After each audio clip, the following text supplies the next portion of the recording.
تو میں چند باتیں اپنے بارے میں آپ کی خدمت میں پیش کر دوں کہ مجھے مدرسے میں رہ کر 8 سال علم پڑھنے کا موقع تو نہ مل سکا۔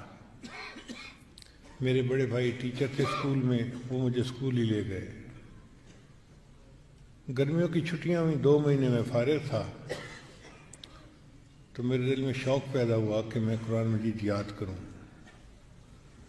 تو ہمارے قریب محلہ تھا مومن پورہ، تو اس کی مسجد میں ایک مدرسہ تھا، وہاں قاری غلام رسول صاحب پڑھاتے تھے بچوں کو۔ میرے بھائی نے مجھے وہاں بٹھا دیا اور الحمدللہ کہ میں نے 2 مہینوں میں 6 پارے وہاں یاد کر لیے۔ میرے استاد مجھ سے بہت خوش تھے اور وہ کہتے تھے کہ یہ بہت ذہین بچہ ہے، یہ 1 سال کے اندر اندر حفظ مکمل کر لے گا۔ اتنے میں 2 مہینے کی چھٹیاں ختم ہو گئی اور بھائی نے مجھے کہا کہ چلو اسکول چلو۔ میں نے کہا بھی صحیح کہ میں نے تو حافظ بننا ہے، مدرسے جانا ہے۔ اس نے کہا چلو چلو اسکول کا ناغہ نہیں کرنا۔ خیر اسکول سے واپس آ کے میں اپنی امی کے سامنے خوب رویا دھویا، امی مجھے تو حافظ بننا ہے اور میرا بڑا بھائی جو ہے یہ مجھے بننے نہیں دیتا۔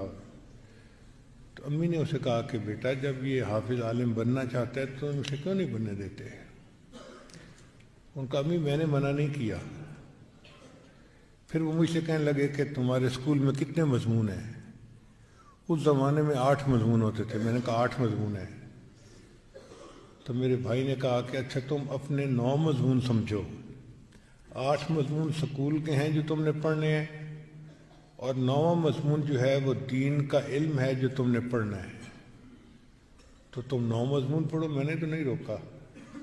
میں نے کہا مجھے کون پڑھائے گا؟ کہنے لگے انتظام میں کر دوں گا۔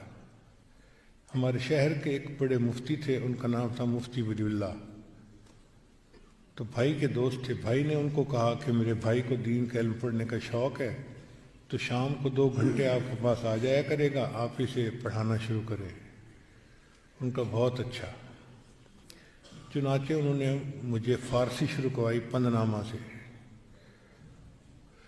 اور میں سمجھتا ہوں کہ 75% تصوف جو تھا وہ انہوں نے مجھے 5 نامہ پڑھا کے سمجھا دیا تھا اس چھوٹی عمر میں۔ پھر انہوں نے مجھے گلستان پڑھائی، بوستان پڑھائی، اور پھر انہوں نے مجھے مالا بدھا میں نے پڑھائی۔ پھر اس کے بعد مجھے انہوں نے صرف نحو شروع کروائی۔ شرح میات عامل تک کی کتابیں میں نے ان سے ہی پڑھی۔